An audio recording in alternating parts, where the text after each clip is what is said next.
So it looks like Gamesbeat has an interview with ex-CEO from Xbox, Peter Moore. Everyone knows and loves him from the 360 days of Xbox. He's one of the most prolific CEOs we've had alongside Phil Spencer. Obviously, Asha Sharma is the new CEO. But this interview with Xbox CEO, Peter Moore, has a lot of interesting little tidbits inside it, covering his career from, way before he even went to companies like Sega, where he worked at Reebok as a shoe company, having no knowledge of gaming at all, and then being hired as Sega CEO before moving to Xbox. So it does show that you don't really need to know the industry fully. You just need to have a firm grasp of business and surround yourself with those that do know the business and make the great decisions. There's a lot of AI talk in here as well, a lot of the console wars and how he promoted it and how he used it to his advantage. And so there's, lots of information. I'm going to have a link to this in the description below, but I'm going to go through the stuff that I think is relevant to the current situation in regards to the new CEO, Xbox's potential new direction, if it pivots at all. And I've got a bunch of stuff highlighted here that I'm going to go through because this is a pretty lengthy interview. So hopefully you'll enjoy it. So on we go. I think it would be good for Microsoft if she can keep its soul while expanding its brain. What do I mean by that? From the perspective of making the technology look, our industry is where technology meets entertainment. There's no industry that's bigger than what we do at bringing that together. Since my days at Sega, when it was dial-up modems, online games running at 56K, but you have to keep the soul while improving the technology backend. And that is something that Xbox has tried to maintain while they kind of push their games out more and more. They have tried to keep the soul while moving on with technology, but at some point, just through the fan base alone, you can see that that just has diminished. The soul of the brand has kind of diluted as they've kind of diluted themselves. And this is what he's saying that they kind of need to bring back. It's the soul of Xbox that will thrive and bring people together again. Maybe that's why she's there. But as she talks about recovering the irreverence that was Xbox, which we, as you know, reveled in. I mean, I loved the sense of competition, the console wars. I've been very front about saying I loved pitching Xbox versus PlayStation versus Nintendo. I felt it was good for the industry.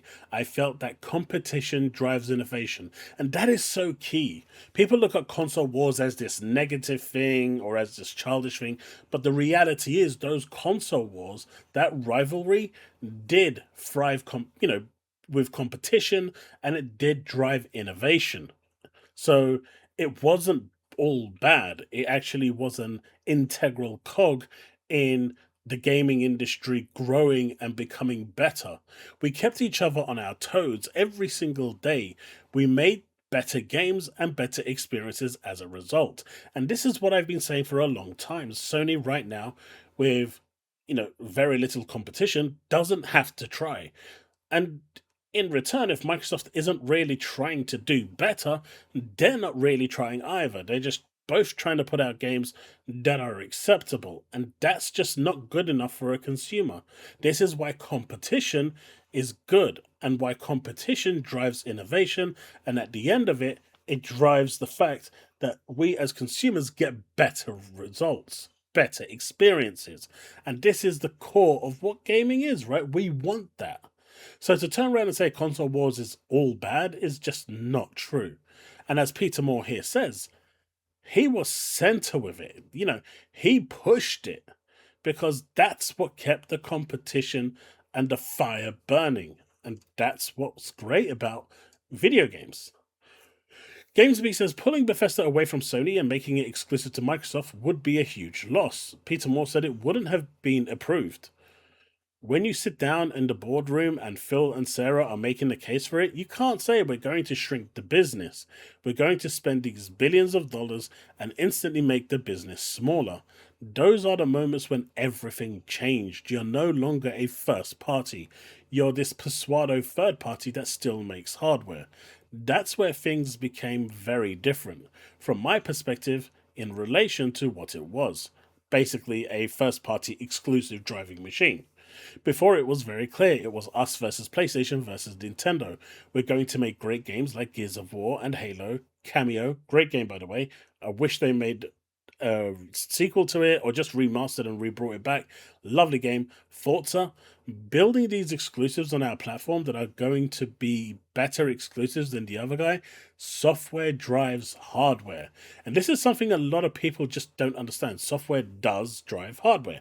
It's all murky now because you just can't do that, especially with Xbox, because you don't need a console to play Xbox games, right? So the software is no longer driving hardware. And if it's not driving subscriptions, what is it exactly driving? Gamesbeat said that did alienate the hardcore Xbox gamers, but it seemed like one of the considerations was antitrust. They had just bought Activision Blizzard and promised they were not going to shrink everything down. Peter Moore says, particularly in the UK and the FTC here being the US, they needed to make sure that this was going to be good for the gamer. That meant you are not going to all of a sudden pull these huge franchises like Call of Duty away from tens of millions of people who own a PlayStation. Those were the promises they made to both the US and UK governments. It was probably a bit to smooth over whatever concerns. When I was at Microsoft, we were operating under consent decree as a monopoly from the Department of Justice, who wanted to break us up. You have to be very careful with those things. But I think you're exactly right. I think that campaign did alienate the hardcore, and you have to keep that hardcore on your side. And I do feel like this is true because a lot of the hardcore felt betrayed, let down, deceived. They bought the Series X with the promise that this was the best place to play Xbox games, and for the most part, in many games, it's not been the case. They at times have performed better on the PlayStation platform. And now with the PlayStation 5 Pro, is those Microsoft isn't making any headway for that. We have seen some games just performing better, like Call of Duty, for example. Xbox fans want to know that when they bought this console and they were promised that this was the best place to play Xbox games, we're not including PC here. Just in terms of console, this would remain the best place to play, and you can't get a better experience elsewhere. The moment that starts to happen, you feel betrayed because you bought this machine, this box, under false pretenses. During my time, I tried everything to keep them on our side. And that's really important because if you lose the fans, you've lost the battle. And Microsoft, in many ways, did lose the fans. And hopefully now, with Asha in charge and some of the changes that she potentially can make, she will win back that trust. Now, this is a steep battle for her because a lot of trust has been lost over the past few years. No real, I still don't blame Phil Spencer for this because at the end of the day, his hands were also tired because Satya was really running the show. But I do feel Xbox right now would have been in a much worse position if Phil Spencer let Satya do whatever he wanted. So I genuinely do believe that that is the case. So I still respect Phil for everything he's done. It was not easy. Every day you'd have to explain yourself. That was fine. But if you lose them, not only do you lose them, but they turn on you. And we've seen that time and time again. The number of fans that turned on Phil Spencer, especially with the Tango situation, you all historically remember the crap gamer situation and how for the past 10 years he still got a hate boner for Phil Spencer and Xbox. You know, I'm just using him as an example, but a lot of people did kind of turn on Xbox at the time. It can get pretty brutal. You're constantly in defense mode rather than driving offense and growth. So you want the community on your side. And that's like a huge, huge thing. So hopefully Asha, when she's coming on and explaining her vision, and when we actually find out what it is she's going to do over the next coming months, she'll be able to win some of that trust back. Again, Peter Moore has had an illustrious career, but we get to this bit here. I saw Seamus's comments. I hope he's a little misguided. Gamesbeat says he's a little grumpy. And I mean, the way he responded about Xbox being sunsetted, you could clearly see that the guy was just jilted and salty and whatever. You know, maybe his relevance has just gone down the drain and he saw an opportunity to go Xbox bad and wanted to take, advantage of it. But it was quite pathetic and sad overall. But Peter Moore says this is a division that did 24 billion last year. It's 8% of gross revenues. It's not something they could replace quickly. I get that the operating margins aren't what productivity and cloud are for Microsoft, but it's an important part of their business. It puts Microsoft in the living room. And that's key because a PC isn't going to, it's not in your living room. I mean, it's in my living room, but generally it's not something in a living room. They're generally bulky, they're not hidden behind anything, and the average person will just put them on the side and they just look at a place, right? It's not the type of thing that you put in your living room. It puts Microsoft in the world of entertainment. It puts Microsoft closer to the consumer. It emboldens Microsoft as not just a productivity company, which for all intents and purposes is what they're known for. But by having a gaming console in the living room, by having a Xbox beside your TV, they are now in the living room and are part of the entertainment structure within your living room. And you'd want to be there than not. So this is what he's saying here. That was always what we wanted to do, and what Xbox in particular was meant to be. So there is no real way of, people are saying, is this going to be the last Xbox? Is the next Xbox going to be the last one? The reality is, until the world shifts completely to no consoles and we have like apps and stuff running everything, a console will always exist because Microsoft wants to be in the living room. That's it. And until that philosophy changes, which for the time being it hasn't, they're here to stay. I hope she can bring that back and get a bit of the fight going again that we used to have.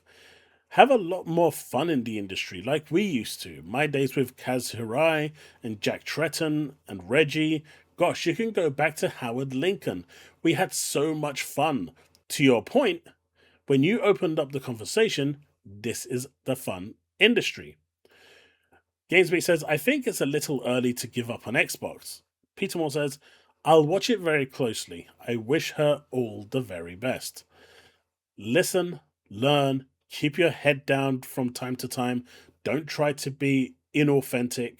Challenge your PR team and what they think you should do if you don't feel it's right. Keep that controller in your hand every night for the next 6 weeks. Keep the gamer tag going full bore. The more you play, the more you learn. She'll be just fine. It's going to be a very interesting period. And so that was the interview. I've skipped over the stuff that I don't think is relevant about his past career and what he did with the 360 and stuff. I'll have a link to this in the description below. But I do feel like this is a very, very good interview, which basically is telling her that bringing the console back to the centerfold is key to success. And that is what Xbox needs to do if they really want to return, bring back the Xbox, the return of Xbox, right? And bringing great games. Competition brings this forward. Competition brings innovation. And along with that, you do that and bring competition, bring innovation, get people cheering for your platform again and supporting your platform, get the community back on your side, and you have a winning formula. It worked for them then, it will work for them now. It's all down to Asha now in regards to how she kind of takes everything that's there, learns everything that's out there, and turns that into something that will be to the satisfaction of the Xbox community. But hey, folks, let me know what you think in the comment section below regarding this interview. A link will be in the description below.